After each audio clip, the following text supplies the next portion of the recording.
from PRX.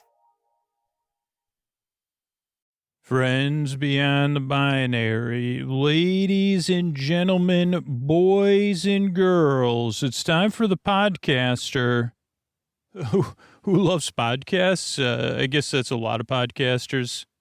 But I love creative constraints, I guess, is another thing. I think that's the other thing. So this episode is based on another podcast and creative constraints, or how, making it fun, but making it sleepy. So this is a crossover with the Novelizers. You could find it wherever you consume your podcasts, the Novelizers, or at thenovelizers.com, or use the link in our show notes. And it's going to be fun. If this is your first episode of Sleep With Me, though, oh boy, are you in for a treat? I'm laughing because I had so much fun making this episode and looking at a scene from the movie The Matrix in a few different ways through that sleepy lens. If you're new, though, Sleep With Me is a podcast that's here to keep you company, take your mind off of stuff so you could fall asleep, to be a friend in the deep, dark night. So you don't have to fall asleep alone or toss and turn alone. You got somebody there to keep you company and say, hey, I'll talk to you. I'll tell you about the Matrix in a way and describe things in a way you say, well, I don't know if that's accurate. And then you'll probably fall asleep, or you say, well, it's kind of accurate and it's more sleepy. And so that's Sleep With Me in a tiny bite-sized piece. I'm so glad you're here because the reason I make the show, you deserve a good night's sleep. The show does take a few tries to get used to, so give it a few tries. You got nothing to lose. And if you don't like the show, it doesn't work out, I got a whole other list of podcasts, sleepy podcasts at sleepwithmepodcast.com/no thanks. So if you're already sure that this is not going to be a second date, check that out. But it does take a few tries. There's a lot of people that are regular listeners that pay for the podcast that have said, yeah, it took me 2 or 3 tries. But I'm so glad to hear what we got coming up. Support so the show can be free. Then a long, meandering intro, which is separate from the support, made to ease you into bedtime. And then later on, we'll be talking about kind of a novelization of one scene of The Matrix. I'll novelize it, then I'll forget how I novelized it, then I'll renovelize it again. So let's just see how it goes. I'm so glad you're here. Welcome to Sleep With Me, the podcast that puts you to sleep. And these sponsors are how we're able to do it for you for free twice a week. All right, but this is Scoots here. This is where I ask you to, hey, if you think about signing up for Sleep With Me Plus at sleepwithmepodcast.com/plus, with just a few questions. If you're new to this show, just ignore this message, or if you only listen to Sleep With Me occasionally, or it could be easily replaced by another show, not important. Do you listen to Sleep With Me regularly? Yes. But yeah, does it improve your life in any way at all? And would you miss Sleep With Me if we stopped making it? Like, how much would you be willing to give on an annual basis or a monthly basis to say, hey, go ahead, start that podcast back up? So this is a way of not doing that. I'm asking if the answer to those questions are yes. Yeah, you're a regular listener. Yes, Sleep With Me improves your life. Yes, I could and would pay for the show. If it was missing from my life, I'd pay to get it back. Or if you lost it, like you'd say, oh, where has my Sleep With Me podcast gone? Could you help me find it? And this is a reward, whatever, $120. I need my year of Sleep With Me back. Or you would find a way to support the show if you said, well, now I got to put up a poster. If the answers are yes, like I do need, we're kind of in that place right now, and the whole podcasting industry is in that place more or less, where it's like, hey, I really need you to think about supporting the show right now. If the answer is yes to those questions, so we don't have to go through, oh, where has my Sleep With Me podcast gone? Because I don't want that. I love making the show. It does take a team of people to make the show. So think about it. sleepwithmepodcast.com/plus. If you get a lot out of the show and you'd miss it and you'd say, oh, where has my Sleep With Me podcast gone? Sign up for sleepwithmepodcast.com/plus. And I'll thank you. Believe me, I'll send you a video and say thanks. Thanks so much. All right, buddy, it's time for the Sleepy Supporter Zone, and the Sleepy Supporter Zone is probably going to be changing here in the future. Our longtime editor, Karl W., who edited the Sleepy Supporter Zones, crossed that great rainbow bridge to the place where all the dogs run free. And Karl was a huge animal person, so Karl's up there running with those sweet, sweet dogs we all love. Karl's been an amazing person to work with. He's really going to be missed. I know all those dogs are happy to have him, but we're going to miss him here. Karl's been with the show since 2016. I met him at a podcast meetup years before that. And you can find out more. I shared more about it on social media and Discord and on our support channels and stuff like that. But Karl was a part of the community. Karl took action to create positive change, just like we talk about. Even when I was looking for places and different things, Karl would tell me about them. And so we're going to be sharing in the show notes of our shows 2 places you could support, New York City Mesh and Sean Casey Animal Rescue. Those are 2 causes that are very close to Karl's heart that Karl was actively involved in. And if you want to support the show, if you want to support all that hard work, years and years of hard work behind the scenes so that you could get a good night's sleep that Karl did. And then when Karl wasn't editing the show, Karl was using his time to support other people, other beings in our world. So please consider supporting one of those 2 organizations. And then we'll kind of go from here of what changes we're going to make with the Sleepy Supporter Zone and stuff like that. But please check out those organizations. If you're in need of extra support, there's lists of organizations in there. And there's also other organizations if you want to be a part of positive change. Mystery Bar, there's a lot of people who help on this show, including Karl W. Who are they? Chris Posty Poster Son sounds like an earful. Wrote the theme song. Edits episodes. Karl W. the Legend. Also edits episodes. Ashley, Kenny, Scotty, Jennifer. Runner. Eric and the team at Astound or on the website. I am the Mystery Bar. I do the lullabies, yeah. I do commissions at JonathanMann.net. I'll write a song for you. Any reason at all. You can tell me the story and I'll make it personal. You see the kindness shine straight on through when the listeners form their own Facebook group. Keith, Stacy, Sarah, Julie, and Jennifer. These are your moderators. Get support your scooter on Patreon. Buy the merch and support the sponsors. You can find anything you want at sleepwithmepodcast.com. And we're so proud that we could dance. Rusty Biscuit, Lois, Anna like banana. Leah does the transcript. Thanks, Mystery Bard. Don't forget to check out the show notes and support some of those organizations that Karl supported. And what do you say we slow it down and get on with the show?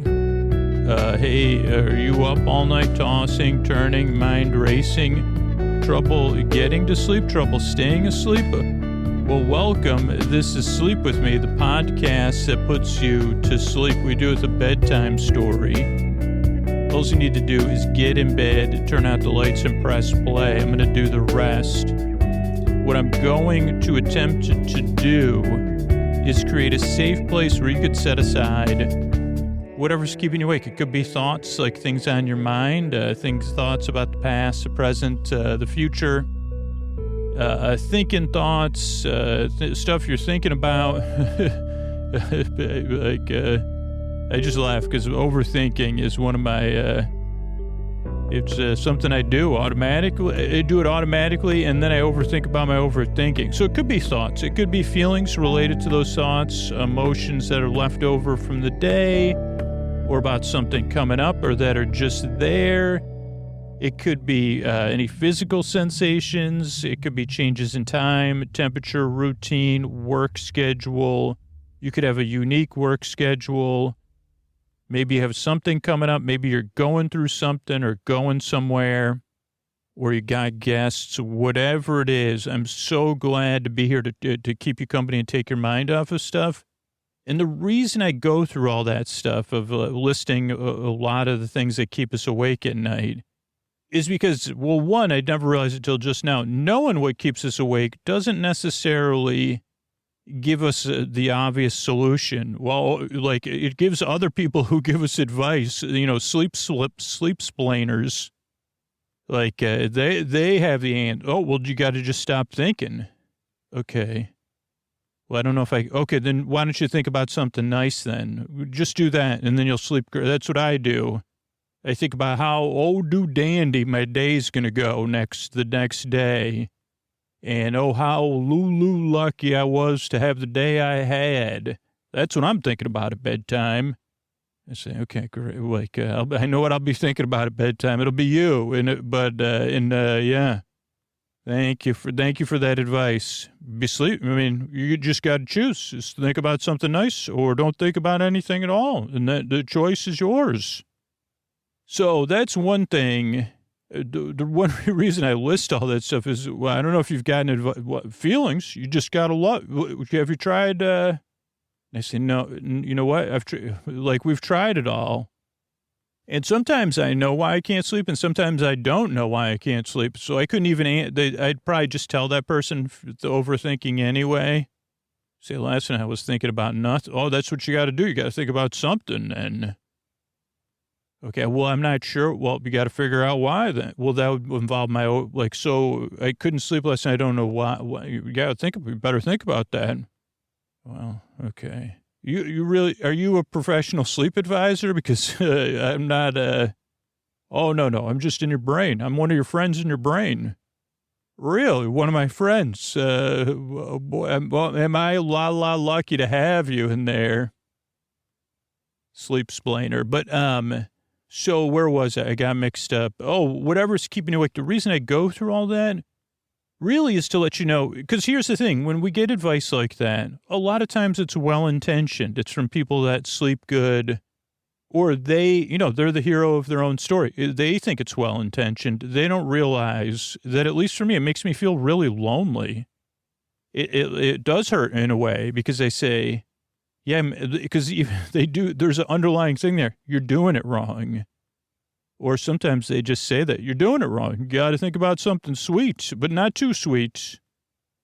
Or, well, just wait. Have you tried wiggling your toes? I say, okay, great. More. I thought I was just using you as an example. Oh yeah, I'm full of examples.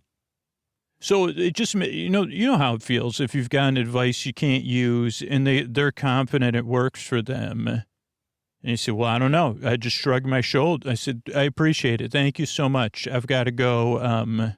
I got to go be awkward somewhere else. I'll be back. Once those people move on, I'll probably come back. Oh, terrific. I'll see you in a bit. I'll just be over here I'll be talking to other folks. That's one reason I list all that stuff is so you're not alone. And I realize this is a podcast and whatever, it's digital and pseudo. But I'm really here to keep you company and to be your friend in the deep, dark night and take your mind off stuff and let you know you're not alone. Or to ease the loneliness a bit. Maybe that's what I could do. And so I list all that stuff so that there's another layer there. I may not have been through exactly what's keeping you up at night, but I can probably relate to how it feels. And even if you say, none of that, you don't get how I feel, I say, okay, I do know there's enough people listening right now that there's someone out there that can relate to how you feel. And they've been there in some similar situation. And they are right now listening to my voice and nodding their head and hoping you feel less alone. Because that's why they're like, if it's a regular listener, that's why they keep coming back. Because they say, I'm here. I'm not alone. So that's important to know. It's also important to know you deserve a good night's sleep. That's why I have sleepwithmepodcast.com/no thank you. Because if you would believe what the people say to me before they go to that website, you'd think I'd say, well, no, I'm not sure you should have a good night's sleep. But really, everyone deserves a good night's sleep. And you do. And if you get the sleep you need so your life is more manageable, your life's going to be better. And you deserve it. Like you deserve a bedtime you could feel neutral about or look forward to. And that's what this show really is all about. Cutting through the loneliness, letting you feel seen, and saying, hey, I'm here to put a little ease to those other feelings and to barely entertain you, to be your goofy friend in the deep, dark night, here to keep you company. So that's what I do, or that's why I do the show. That's really it, because I've been there. Holy cow, have I. So what I do here is I send my voice across the deep, dark night. I use lulling, soothing, creaky, dulcet tones and pointless meanders, superfluous tangents, which means I overuse words. I forget what words mean. I repeat myself. I watch a movie. I read a script. I cover it. Then I recover it. And then I forget how I covered it the first time. So yeah, it's the show is very different, and it's not traditionally soothing. You see, I thought I was going to hear some chimes and some bells and someone calm and reasonable. And I say, no, I'm like your awkward, awkward neighbor down the block. And you say, or your friend, what do they say? If you're you're super successful, they have one word for it. But in my world, it's quirky. I forget what they call it. If you run a tech company and you're a little bit different, they say, oh, okay, you're whatever.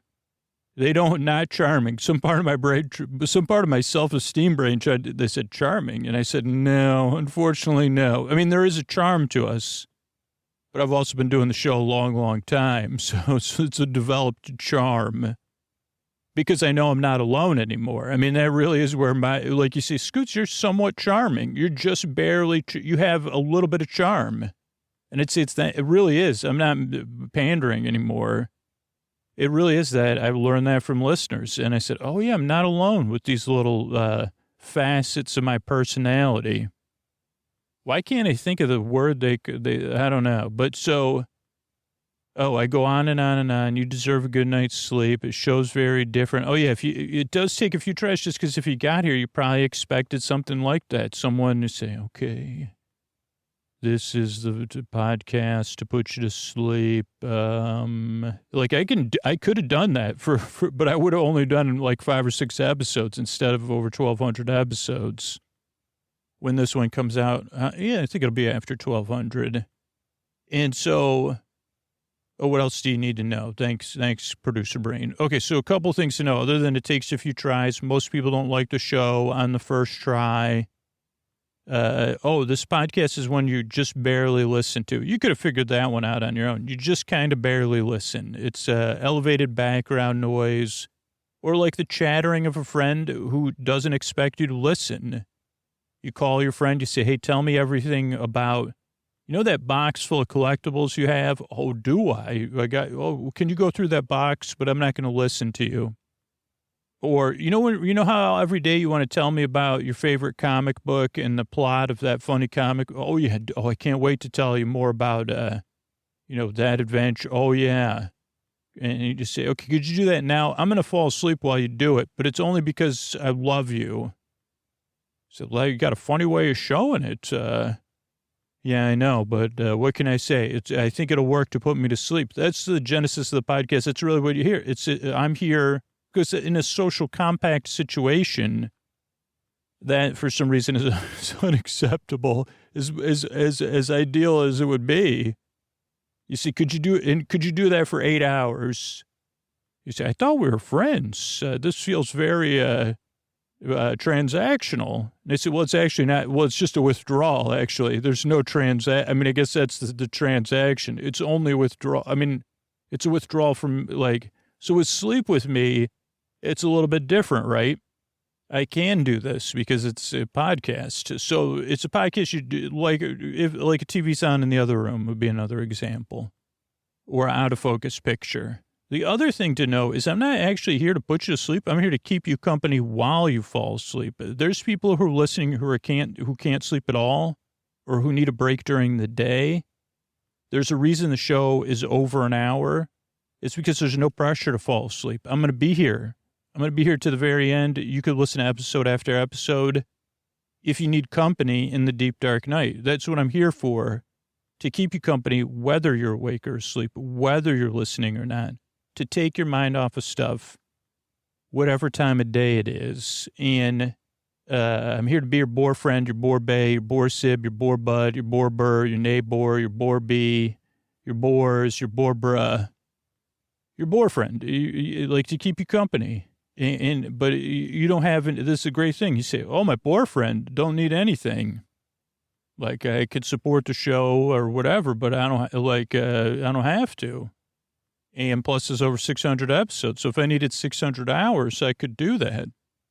So those are a couple things that are different about this podcast. The structure of the show is also different. So let me explain that to you, because it is intentional. Show starts off with a greeting. Friends beyond the binary, ladies and gentlemen, boys and girls. So you feel seen and welcomed in. Usually I say something silly so that you say, okay, I could check this show out. I feel seen. I feel welcome. I'll look at, I'll get a little bit closer. Then there's support for the show, so it could be free. So they say, okay, I'll check it out. Sponsor supported. Then there's a long meandering intro, which is separate from the support. We're about 15 minutes into the intro or so. And the intro kind of goes the intro goes about, I don't know, anywhere from 12 to 20 minutes long. The intro is designed to introduce new people to the podcast. It's pretty unsuccessful at that. That's why it takes 2 or 3 tries. But the intro also serves a bedtime sleep purpose, which is to ease you into bedtime, to give you a buffer zone. And so as you become a regular listener, you could skip the intro. 2% of people do that. You could fall asleep during the intro. Probably about 2% of people do that. But for most regular listeners, the intro is part of their wind down routine. So you could be getting ready for bed and getting comfortable. You could be in bed, getting comfortable. You could be doing a chill activity. You could be brushing your teeth. Whatever it is, the intro is like the landing pad. And then you come in and you say, oh, okay. So that's why the intro goes on and on and on. Then there's support after the intro, before the story. Tonight, it'll be a story about like a novelization of a scene from The Matrix, double novelization, I think, with even other tangents in there.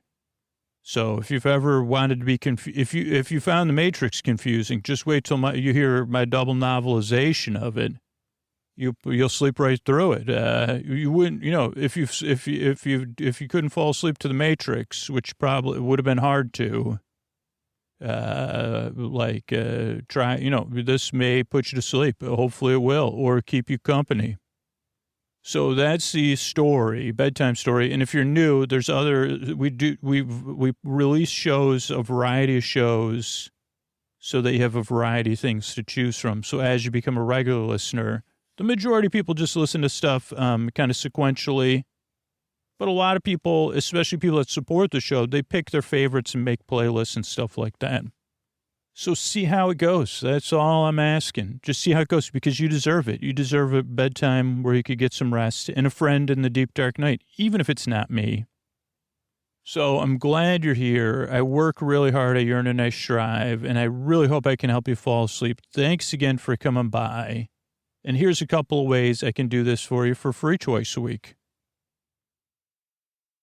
Sleep With Me is brought to you by Progressive Insurance. What if comparing car insurance rates was as easy as putting on your favorite podcast? With Progressive, it is. Just visit the Progressive website to quote with all the coverages you want. You'll see Progressive's direct rate. Then their tool will provide options from other companies so you can compare. All you need to do is choose the rate and coverage you like. Quote today at Progressive.com to join the over 28 million drivers who trust Progressive. Progressive Casualty Insurance Company and Affiliates. Comparison rates not available in all states or situations. Prices vary based on how you buy. All right, everybody, I want to thank Claritin, tonight's sponsor, for supporting this episode and provide me with some samples. I suffer from seasonal allergies. Not only do they get in the way of me living my life, they get in the way of me making this podcast to put you to sleep, because when those allergies are really kicking in, I sound weird and I do not feel good at all.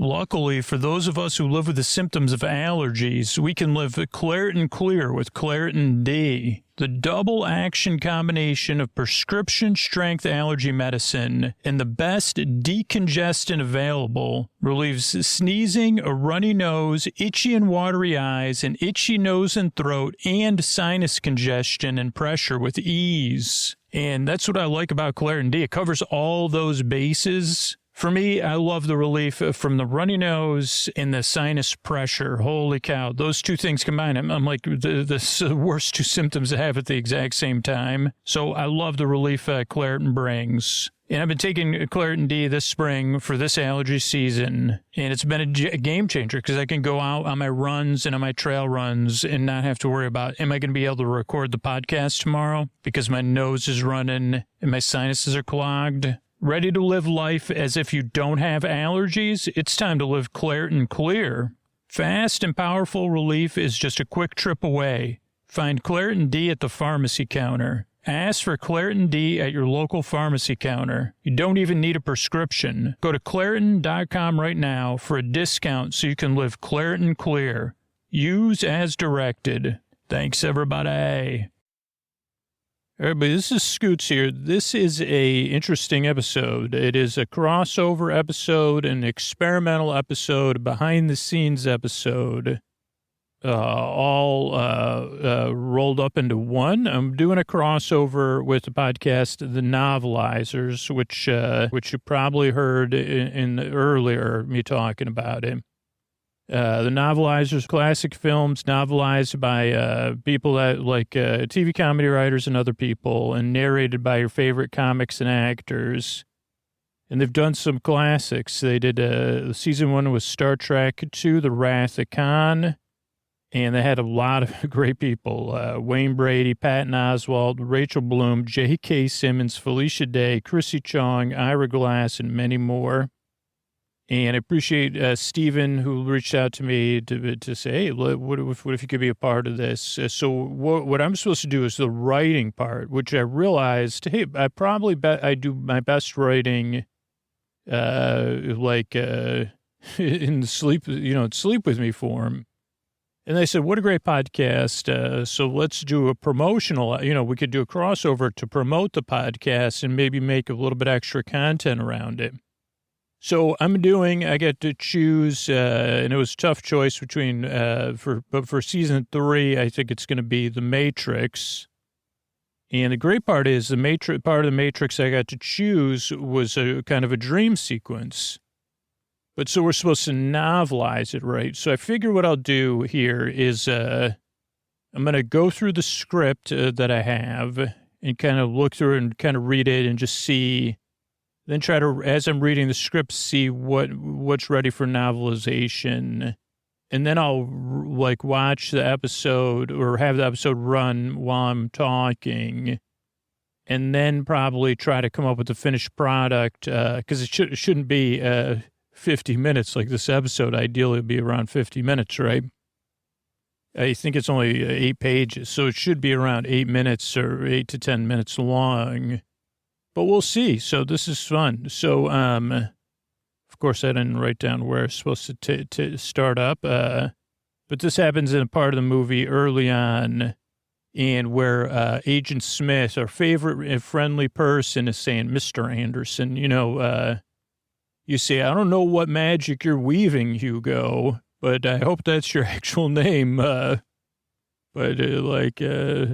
So Agent Smith, we'll just pick it up at page, I think I'm supposed to read when the dream sequence starts, but we'll see. And I'll make it sleepy, don't worry. So, but this is the end of an interview. Just will lead into the episode where he's saying, Mr. Anderson, there's this back and forth thing that already is a little bit dreamy. Up until this point, Neo's just a regular person with, a name that could be spelled in, different, could be reversed, which I didn't realize till 10 years after I saw the film. And this was a big movie to date people like me that this was a big DVD purchase. This was one that you said, if you're going to watch it at home, don't watch it on VHS, man. Watch it on DVD. So anyway, so this is about 22 minutes in the movie. He says, tell me, Mr. Anderson, what good is a phone call if you can't speak? And then Neo tries to use the phone, but he has trouble opening his mouth, kind of like he hasn't had enough chat. He said, and Neo says in his head, my goodness, I probably don't have enough chapstick on my lips. Does anyone have any chapstick? Any of you secret agents that are interviewing me?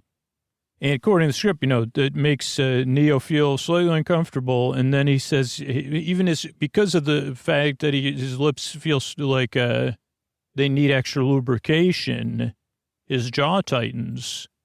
And the agents snicker, watching Neo's confusion grow into something else.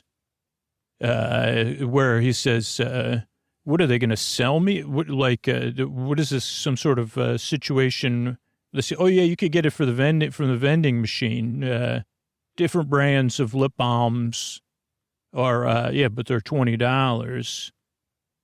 And then Neo says, wait a second. Yeah, my lips are really, this is like, they're not just dry. They weren't totally, the situation is that my lips were not totally dry. Then they were pressed together. Then they may have dried. And what was on my lips was not, something. Did I have something? Did I have something sweet or sticky? And then Neo, maybe, and you say, maybe like this is an experience you may have in a state that's been altered by something. He says, did I ever have any lips at all? Like that song I've quoted many times before, making lips. I don't got lips. My lips have been made into nothing at all. But he says I can't sing that because I'm imagining now I'm lipless. And then also the whole thing of like, how would I even make a phone call? So this creates a sense in Neo of a need for somebody to say, hey man, just cool it down, just chill. But that's not the situation with these agents. And he says, he goes to get up. He says, I'd like to go get up. I'd like to go visit the vending machine and get myself some lip balm. If you gentlemen will excuse me, dudes, I don't know. I don't do a good Neo, but he says, my dudes, I don't think he does say that, but, if he were to say that in this situation, he'd say, excuse me, my dudes, I'd like to go get some lip balm. Does also, since I'm here under your care, do you actually have a lip balm vending machine? And then Agent Smith says, you're going to help us, Mr. Anderson, whether you want to or not. And I love saying Mr. Anderson. Sometimes I just say it like this is one of the few, I don't know how good my actual, whatever it's called when you're trying to do somebody's imitation. It's not called that, but I'm not really good at any of them other than Miss Piggy, which is not Sleep Podcast thing, but so I can't do the actual real Miss Piggy, but I can only do hi-ya when Miss Piggy karate chops things. And then I can't even do a full sentence where she says something, something frog. But I have to, the only way I can make it sound like Miss Piggy is if you can't hear what I'm saying, something, something frog. Because she delivers it in that way. And then I can do another character that's no longer relevant. You say, Scoots, do you have any other things you could do that is less pop culturally relevant than Miss Piggy and Agent Smith? I'd say I can do one line from Yogi Bear, but I can't do it on a sleep podcast either. I can't remember it because it's been so long, because it's like I've never even done this for my daughter, because she would say, I have no idea who Yogi Bear is, but it's something doobly doo or something like that. And then he says something to his kid or his, so I used to be able to do that, but I can't remember it anymore. And then I do a terrible Antonio Banderas, Mr. Anderson. What are you going to do a poor version of my, I'm going to weave something for you, Anderson. Okay. But they say, by the way, let's see. They say, hey, we'll give you, how about this? Your lips are fine, man. That was just something going on with you. Maybe the AC, I don't know. But they say, we want you to wear this special necklace. And he says, he says, what is the necklace? And he says, it's kind of like when you become a best friend in a movie, not this movie. But instead of saying, I don't know what it is symbolically that I can't think of what it would be right now, but it says, he goes, I'm going to keep half, Agent Smith says, and you're going to keep half, and your half says my, and he goes, the weird thing is I'm going to triplicate it for all these other agents, and it's going to say dudes, and he goes, why do you keep projecting that term on me? And he says, just put the necklace on, please. And he says, is this sort of the necklace you could use to, and he goes, I thought we were friends. And Neo says, well, I guess you gave me that lip balm, but I don't think I remember you giving it to me. This is going pretty well, sleepifying it, because I think we're like 10 minutes in. We're only halfway through one page. But he says, okay, I'll wear it. And they say, great, man. So they put this necklace around him, and he wears it. And the necklace is a weird kind of necklace that wears its wearer. But Neo's not totally aware of the wearing of the wearer, the wearing. And so that part happens. He puts the necklace on, or I guess it's a pendant with a chain. Is that different than a necklace? I'm not sure. And, but the idea of being under the care of agents and then putting a necklace around your neck, he starts to drift back off, like confused, you know. Did I just have a dream where I needed lip balm? And then 3 authority figures gave me a best friend necklace, but it's not like best friend. He said, was it 4 pieces or just 2 pieces that was somehow became 3 pieces that said my dudes? And he wakes up in bed and says, holy cow, man. Why couldn't I have some dream like, that was a strange, you know? And his lips are, you know, I mean, his lips, like, he looks at himself, he feels his lips, he says, these are kissable lips. Thank goodness I still retain my incredibly kissable lips. And he goes, well, okay, my head, you know, I'm feeling very dreamy. But yeah, okay. And then he looks down and he sees that he's only wearing his shark tooth pendant necklace, which is just a leather thing with a shark tooth. That he doesn't know this, but it's actually not, it's just not a shark tooth. It's made from plastic, but no one up to this point in his life has had the heart to tell him that. And luckily, because he's a fictional character, I can say it as the stand-in narrator. So again, he touches his lips again. He says, okay, I'm very kissable. Then his phone rings. Not on vibrate, but I would presume it was on some sort of do not disturb for goodness sake, because if he had the ringer on and someone had called him or there was some sort of other, this is, by the way, this is pre-notification era, PNE. So probably do not disturb era. And it may have even been a landline. Now that I'm thinking about it, it was definitely a landline because, because maybe I'm dreaming of someone dreamy, but we'll just say it's a landline is a phone that stays a stationary phone that's connected to a cord, like something you would plug in a wall, but not for electricity.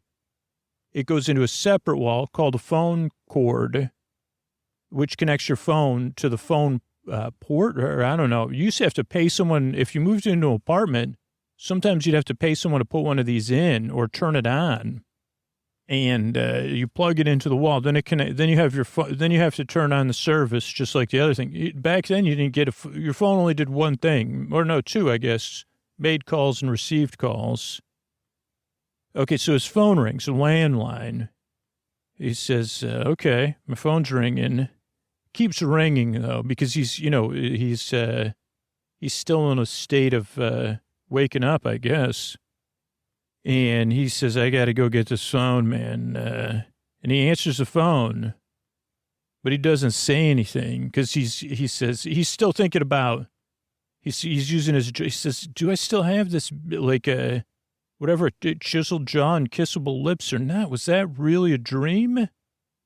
Were my lips really stuck together, but stuck together through their own? And on the other end of the phone is a voice of Morpheus. And if you've ever thought about mythology before, Morpheus is in the dream, like in the post-earthly dream space. In this case, Morpheus is more, I don't know if it's a nickname, but Morpheus is the name right now it's no game. He's talking to Neo. But he says, hey, by the way, they're listening to this call. They're tapped in. So I got to be brief. And Neo says, the agents, and Morpheus says, I know. They got there first, but they underestimated how important you are, Neo. Hardy har. And if they knew what I knew, they would have never, even though they didn't give you lip balm, they would have never given you lip balm. Also, there's no lip balm vending machine. And Neo kind of shrugs at that and says, yeah, that makes sense. That's very like a dreamlike thing. Maybe at an airport. I don't know, other places with dry air. And Neo says, okay. He didn't even actually know if there was a conversation or he was just in his head. But he says, what about my dudes? And then he feels his shark tooth necklace. And he goes, what is going on, man? And Morpheus says, you're the one, Neo. You may have spent the last few years looking for me, Dreamcatcher, but I've spent most of my life looking for you. And Neo says, he says, have you heard of performance pressure, like Morpheus? And Morpheus says, you still want to meet? And Neo says, yes. He says, he goes, there's this one bridge. It's in a lot of movies and used in different ways, and it's awesome. Adams Street Bridge. And Morpheus goes, it's Neo. Neo goes, okay. He says, meet me at Adams Street Bridge. He goes, was that ever in any of the games where you're like driving around? Or what movies was it in? But Morpheus has already hung up. So the next thing is City Street Night.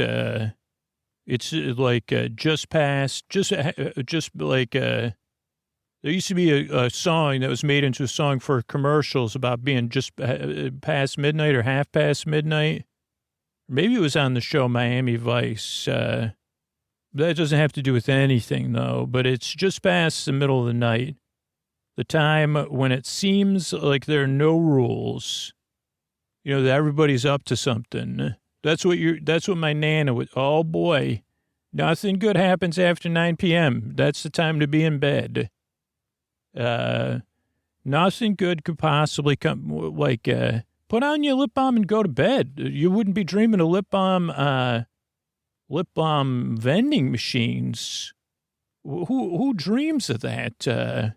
Who says my dudes? I don't know. But if you were in bed at 9 o'clock, you wouldn't be worried about those things. You'd be sleeping. The authority figures would not need to visit you in your dreams. And also, don't you think it's interesting that someone whose name is based on dreams and sleep is the one that may be visiting you during your waking hours, even though you should be in bed, but you're dreaming of agents. Anyway, why am I even supposed to be narrating this? I don't know, but go to bed. But it is, late at night. The roads have just been sprayed with rain. It's very cinematic. Holy cow. And Neo's walking. Neo's wearing boots, and the boots are made for walking, scraping. And people are out and about, even though it's raining, Nana, that would be a first warning sign. People out, who walks in the rain at night? I mean, I realize that the weather may be temperate, but who's walking around in the rain after dark? But Neo is, and these people who Neo feels like are looking at him. And then he reaches the bridge, and he notices headlights behind him. And he turns around, and the car quickly comes to a stop beside him, and the door opens. There's a woman there. Also, by the way, I'm pretty sure the doors open in a strange way. which also confuses Neo. It wouldn't, if you're watching it, you wouldn't be confused because you say, okay, front door opens normal, back door opens away from the front door. You see that, the first thing I would wonder, just like you, after the first thing I'd wonder about the fifth thing I would wonder is who designed these doors? Because it would be good for a car with people who wear face paint that you can't mention on a sleep podcast that also have poofy things and round red noses. This would be the perfect doors for them to pour out of the car. Though normally I don't think their cars have that feature. Also, most people tell me that their car is a gimmick and it's a hole in the ground. But so both doors open outward.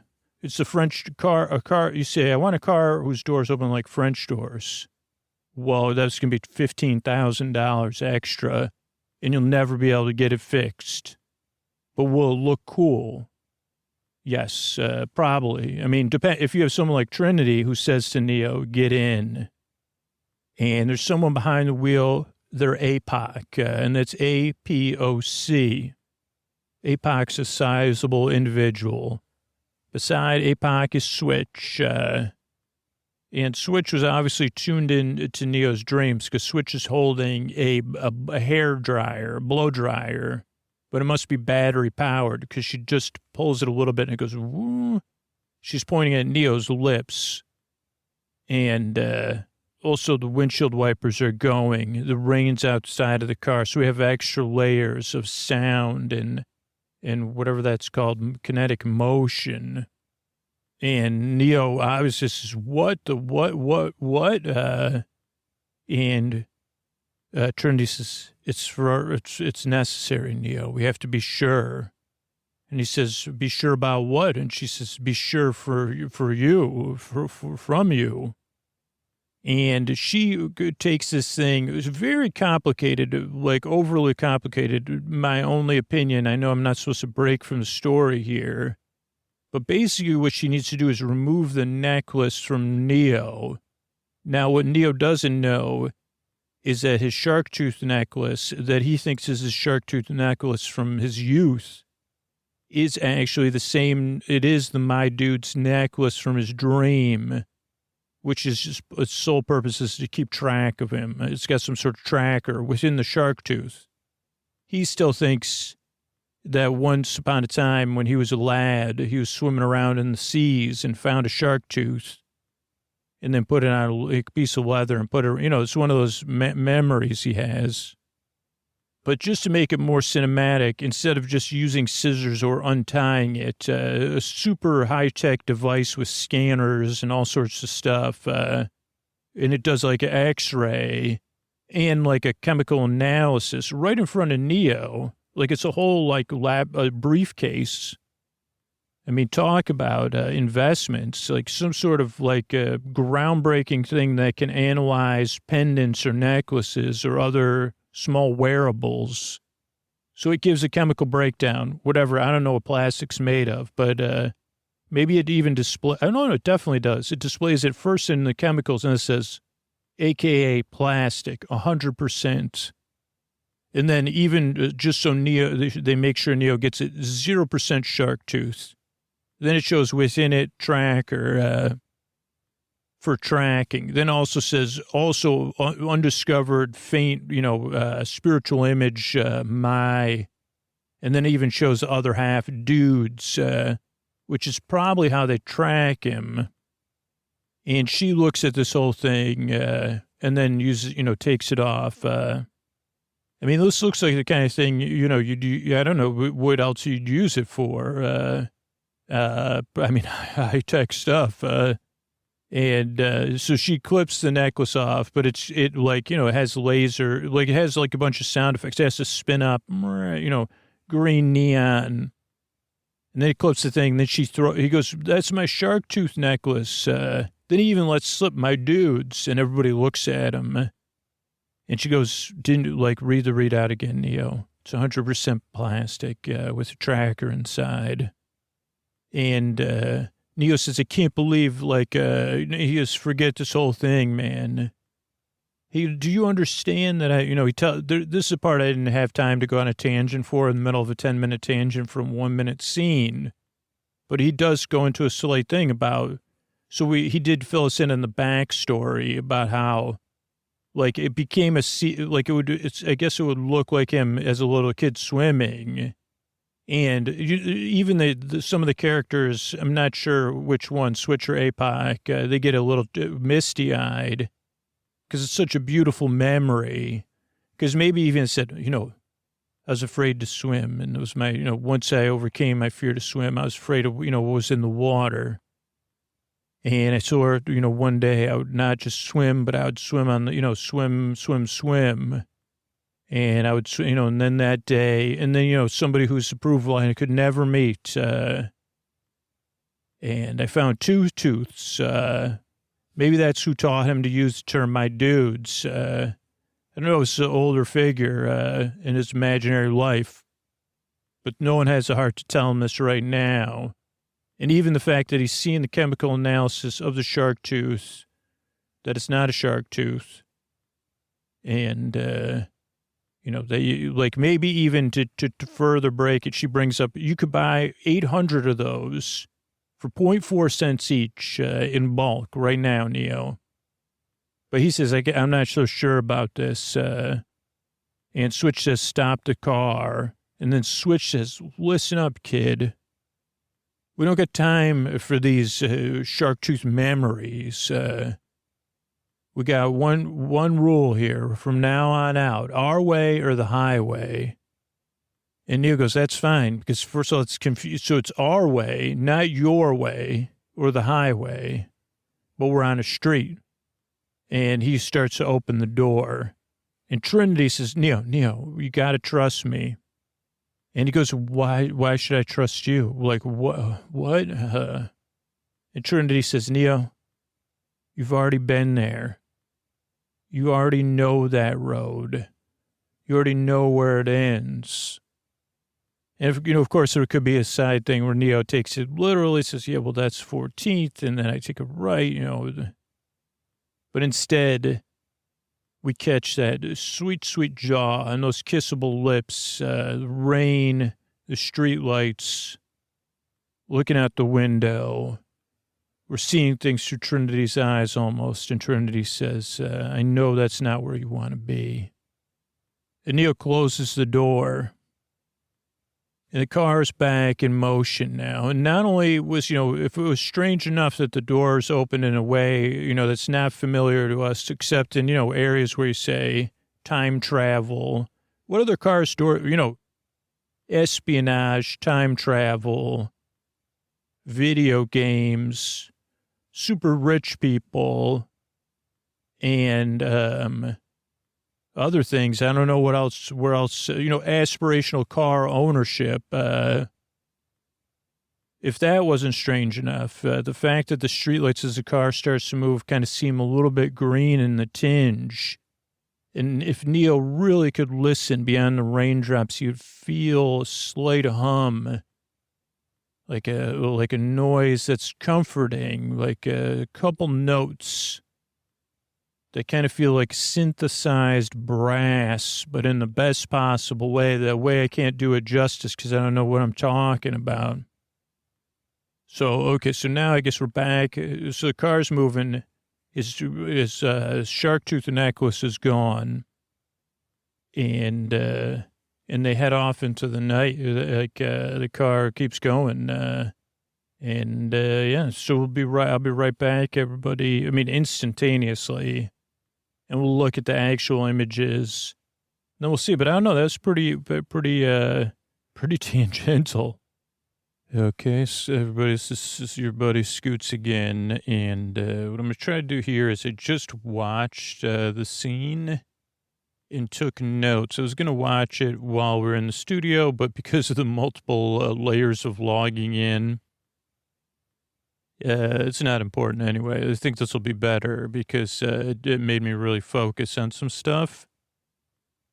So we'll run through this. We'll see how long that takes. And then I'll kind of look at, is there I don't know. Also, I recorded the part you just heard, so that's already left my mind, even though I said that's pretty good. So if I'll refresh your memory from the start here. I guess I should take it fresh, though. Welcome to Matrix Radio Theater. I don't know. At our last episode, you may remember Neo was interviewed by Agent Smith and two other agents whose names I just don't remember. But they referred to Neo, just in case it's confusing, as Mr. Anderson, but in a little bit different voice, but I just don't have my ability to weave the weaving right this moment. Mr. Anderson, no, don't got it.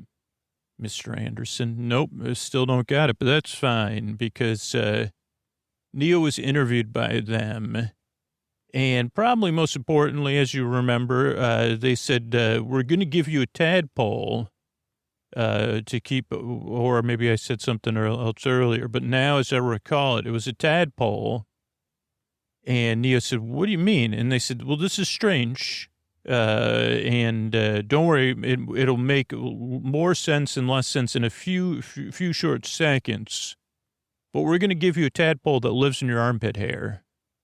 And it won't make it, but trust me, it won't. And Neo said, no, thank you. I don't want one tadpole. To care for a tadpole seems a little bit complicated. 2, what does this have to do with our interview? I thought this was work related or something. And, maybe my other activities, the dance mixes I make. 2, the idea of anything, I realize there's microscopic beings out there, but other than that, I don't just the idea of a tadpole that lives in anyone's armpit hair seems like something I would be having in a dream. So ideally, this is just a dream, and I can soothe myself by saying that, Neo, you're just having a dream. But and then they said, they actually great strategy. If now they said don't, and then Neo said, what if I just start to care? One more question. If I started to care for this, like I had an affinity for this tadpole or tadpoles in general, and they said, don't worry, the tadpole has evolved in a way that even if it's safe in your armpit hair. And then they tickled his sides, and he lifted his armpits up naturally. And that was the last thing he remembers is them but we can assume that a tadpole, like something like a tadpole. They also said, but this was a cut from the film. Actually, by the way, Neo, this is what did I say? Well, I forgot what they were going to say. They tickled him. It was a piece of not important information that a reasonable person might have asked. Would the tadpole be safe in your armpit hair? Always. And then something else about it that you would have probably thought to yourself, if you're going to have this thing living in my armpit hair, I mean, you'd have other questions, right? Do I need to feed it? I thought you were doing the next scene.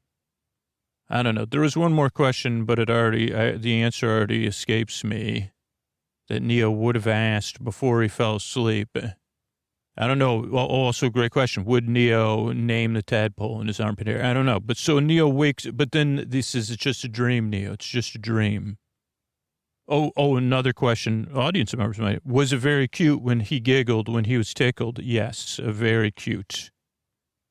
And then we have Neo waking up in bed. And there's a couple pieces of play setting I need to do. Neo, as a character, sleeps with a T-shirt on. And I don't know if we take anything, like will Neo later in life sleep with a T-shirt? I would say probably not. So maybe this is part of Neo's character's journey. Adventure, like shirtless in the inmost cave is coming up one day. Also, Neo we could really get a good, some nice paneling in this attic that Neo lives in. Nice positioning of the bed, except that there's a shelf, because Neo sits up in bed waking up. Checks his armpits? Nothing, no tadpoles.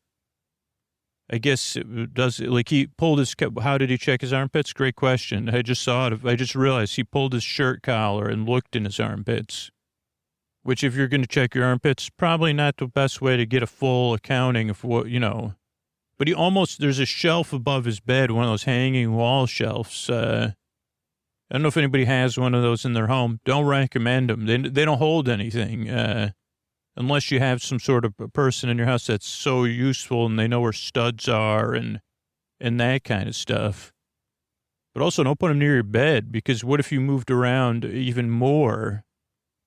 Also, we get to see a little bit of, we get a little personal Neo time. We see that Neo has maybe a dresser that was once a card catalog, or looks like something that was once used to hold stuff in a high school like science lab, and like the kind of thing you could buy now somewhere for like $4,000. If somebody's smart's probably selling them out there. That's why I'm laughing. Also on the top of Neo's dresser, we'll call it, there's the one thing I noted was there's a fish bowl. It looks like he took it from, it's full of, I think it's full of prophylactics, which is like a form, in case, for, I don't know, for if Neo's sleeping without a shirt on, like that you'd see in a high school, what do you call that? A health center. I said, did he take that from like a health center? Is that, I mean, I only have, I don't have like quantum dot technology at my fingertips, but I said, is that a fishbowl from a high school, whatever? Because I didn't need to access those, so I don't know exactly what it's called. Nice attic, nice wall panels, nightstand, dresser, library card catalog, raining outside. And then his phone rings, right? And his phone has buttons, which I thought was important. It's either, I think the phone is a deep shade of green. And then Neo answers the phone. There's someone speaking on the other line, but if we were to watch it, he's listening intently, blinking. And on the other line is Morpheus. And first, Morpheus tries to lay on the honey. He says something like, I've been looking for you my whole life, but I got to be brief. I got to get to the point. Everybody's always underestimated you. No pressure. And what does this say? Oh, you still want to meet up? What do you think? And Neo says, what is going on, dude? Like, pretty sure I just had a dream that a tadpole was in my armpits. And he says, listen, just go to the Cinematic Street Bridge if you want to meet. And we see a shot of Neo standing, looking at these waterfalls coming off the top of the bridge. You definitely need your windshield wipers on full if you were going out there. A car pulls up actually behind Neo. And it does have the doors that I alluded to in the, doors. This is a classic car, but with, I don't know anything about, periods of style. I don't know. Is there such a thing as a mid-century modern car door? Or mid-century, I mean, people love that. You say that car doors like that, that's mid-century. Can I get myself a mid-century, what do they call mid-century modern car doors? Oh, sure, we could do that. It's would you want us, with that, you want it to go with your science lab furniture? Your vintage classic science lab furniture? And so the door opens, we see Trinity. Now, Trinity is tough to, if this was the first scene I'd watched in a long time, and I would say have the neon, is that pleather or vinyl? Or what like your suit? Is that a vinyl suit you're wearing? Or a latex? It's shiny. That's Neo's first reaction. And also in knowledge, I'm entering a world where people go about their evenings in stylish, possibly functional, depending on the breathability of it, And Neo says to himself, holy neo-futuristic situation,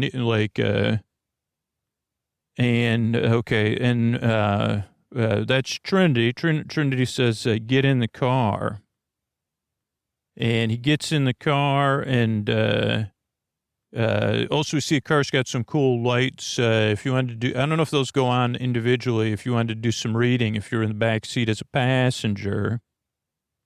And Neo just gets in the back of the car. The car, I guess, starts driving right away. And as the dialogue goes on, anytime you need a little extra punctuation in the dialogue, there's a little bit of thunder and lightning to underline it. And they say surprise, and they have noisemakers, which Neo's thrown off by, like when you blow in the thing, like the thing at a party where you blow it and the thing unrolls. And I don't know if you've ever done this. If you don't recommend it, I don't do this, but I may have done in the past. The person sitting in the front seat, she unrolls hers and it touches Neo's nose. But she does it with her eyes, like her eyes narrowed, like don't mess around here, man. And Trinity does it too, and it doesn't quite reach Neo's earlobe, but close enough. And the character in the front seat, Switch, who's not in pleather, in a sort of some sort of white suit. We only get a hint of it with matching hair matches. And the only reason that I mention the hair matching the suit is because of the next tangent they go on. But she says, listen up, kid, take your shirt off. And Neo is immediately confused and says, well, what kind of party is this? And two, I'm wearing a jacket. And she says, exactly, take your shirt off. And then he's what? And then she says, stop the car. Do you need the car not moving to take your shirt off? And again, he says, just take my shirt off with the like I have a jacket on. Can I take my jacket off? No, silence. And he looks over at Trinity, who just nods like, yep, you got to take your shirt off with your jacket on. We don't need to over-explain it like this was a sleep podcast.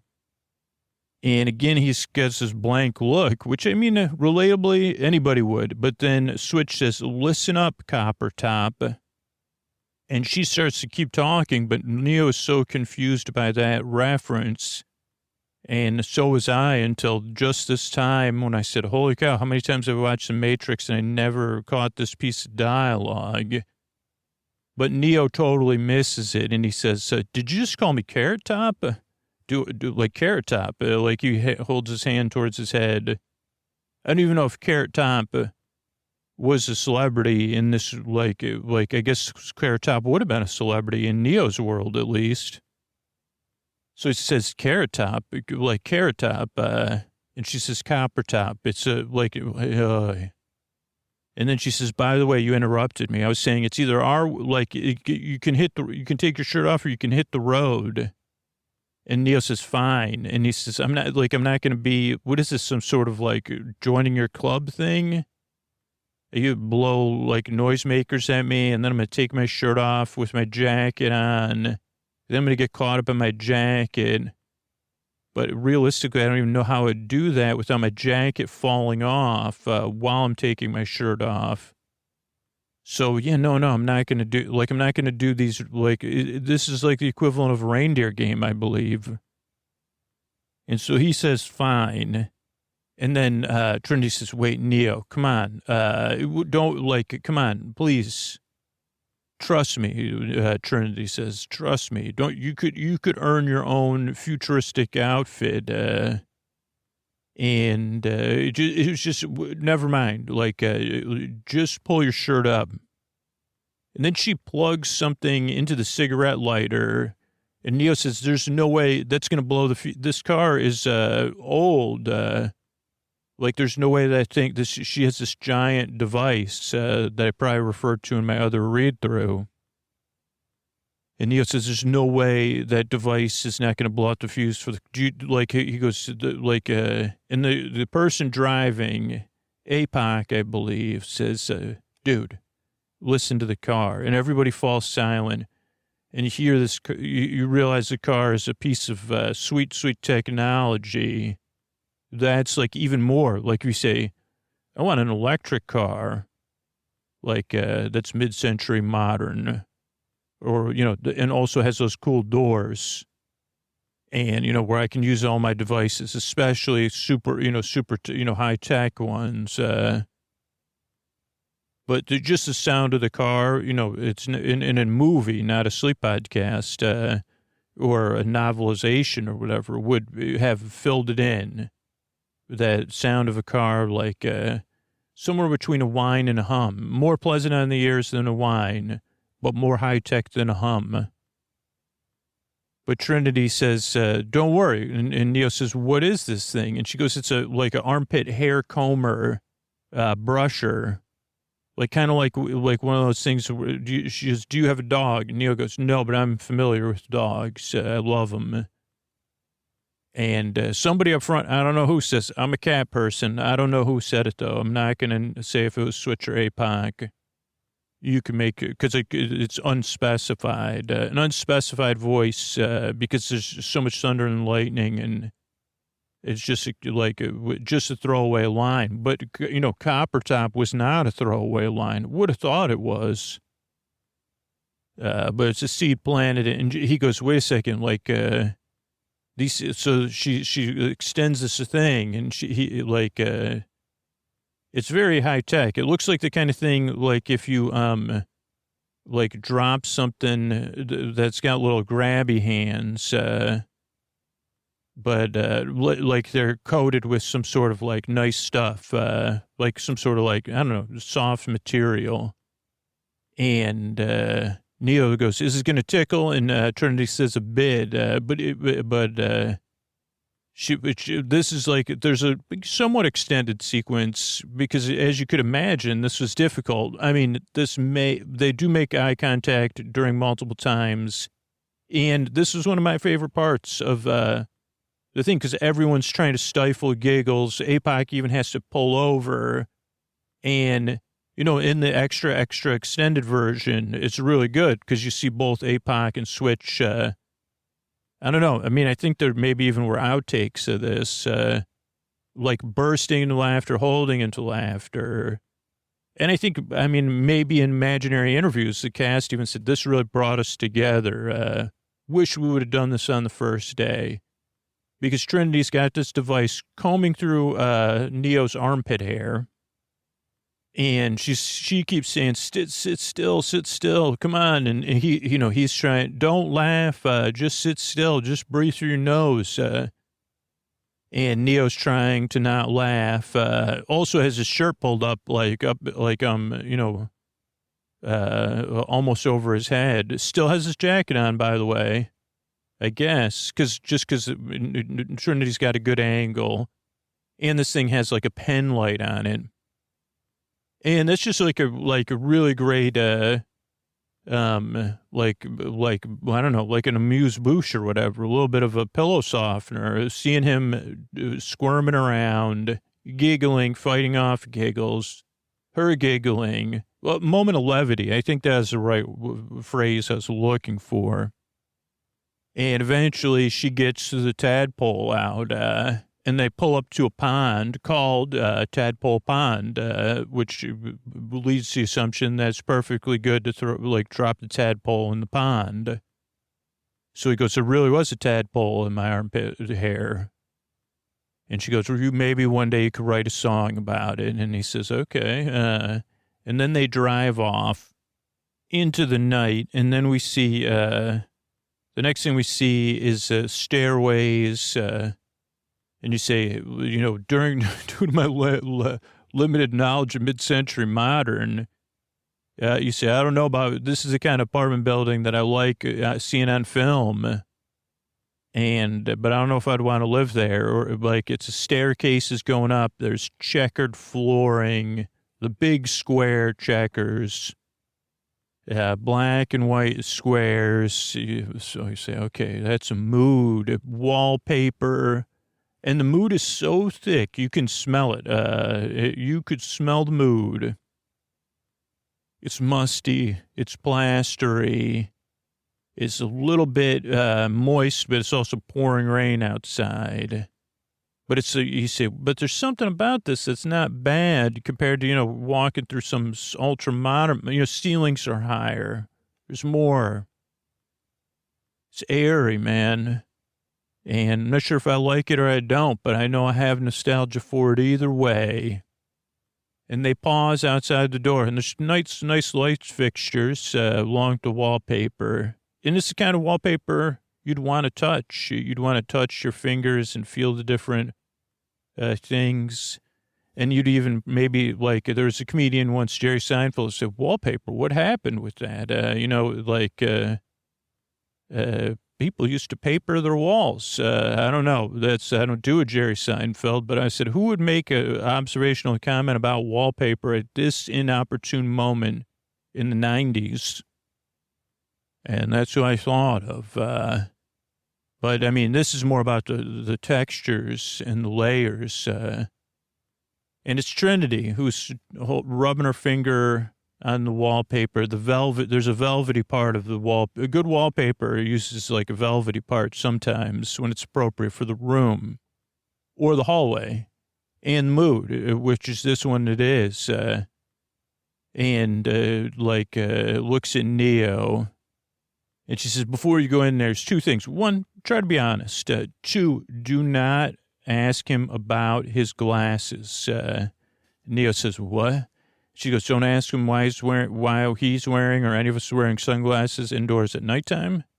But definitely do not ask him about the fact his glasses have no sides or whatever you call them, ear holders. She goes, I'm not an, optometrist, but I don't even know the ear. And he goes, ear holders. She goes, the things that hold your glasses on your ears, like these. And he goes, he's wearing glasses that have no sides. And she goes, well, they have. She goes, just don't ask about them. Don't stare at them too much, but pretend you're looking at them. They're a good method for looking at him, but then if he takes him off, don't look at look at him, not the glasses. And then he says, so don't mention the glass. He goes, is that how touchy? He goes, is that how intense Morpheus is? He's that sensitive? She goes, no, it just distracts from the conversation.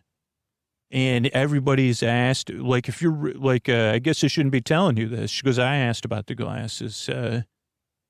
And he said that you like, that's the way I would have known. That's the way I know you're one of us, but not the one, Trinity.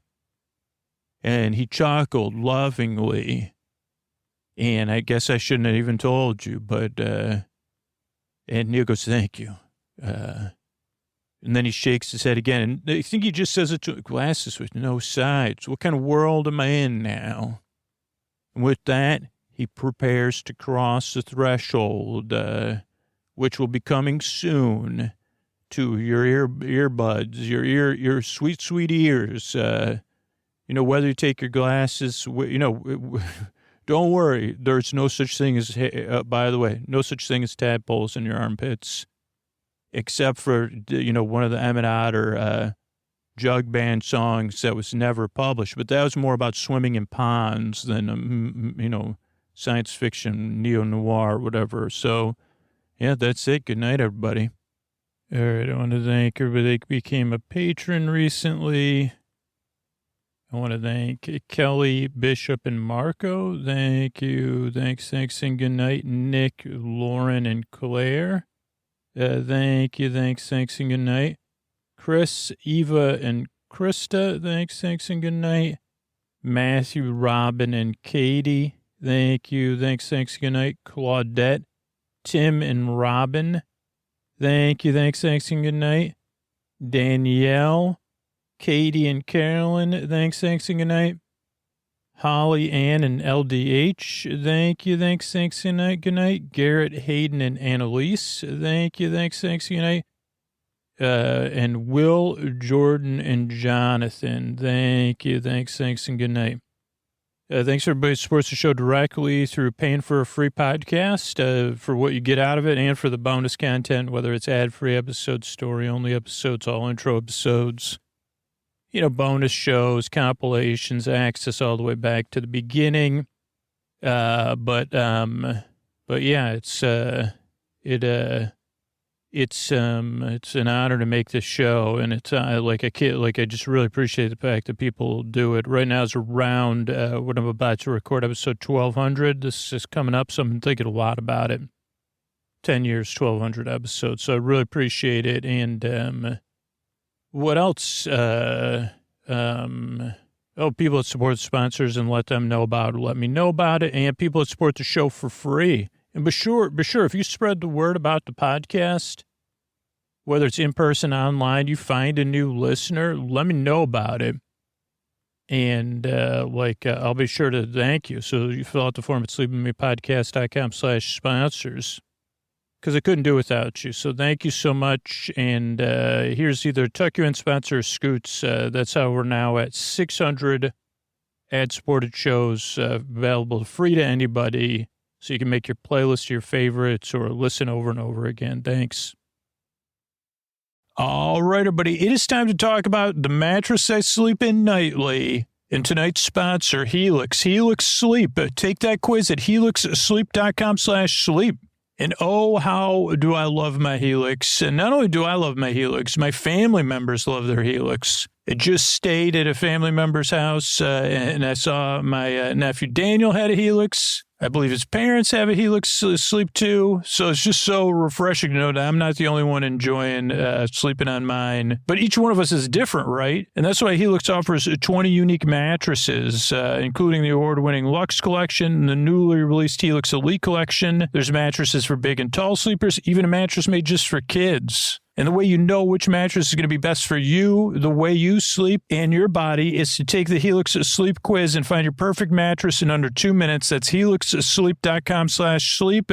That personalized mattress is shipped straight to your door free of charge. And Helix knows you want to get to know your mattress, right? And you get to sleep on it in your own home. They offer a 100-night trial and a 10 to 15-year warranty to try out your new Helix mattress. And since everybody's unique and everyone sleeps differently, Helix has different mattress models to choose from, designed for specific sleep positions and feel preferences. There's models with memory foam for pressure relief if you sleep on your side, responsive foam to cradle your body if you're a stomach or back sleeper. And way back when I took that Helix sleep quiz, I got matched with the Helix Dusk. I chose the Helix Dusk Luxe. I sleep on my stomach. I sleep on my side. I like to be cool. I love this mattress. Anytime I travel, I'm counting the days to get home and get in my Helix bed. And Helix is offering up to 30% off all mattress orders and 2 free pillows for our listeners. Go to helixsleep.com/sleep. This is their best offer yet, and it won't last long. With Helix, better sleep starts now. That's helixsleep.com/sleep. Thanks, everybody.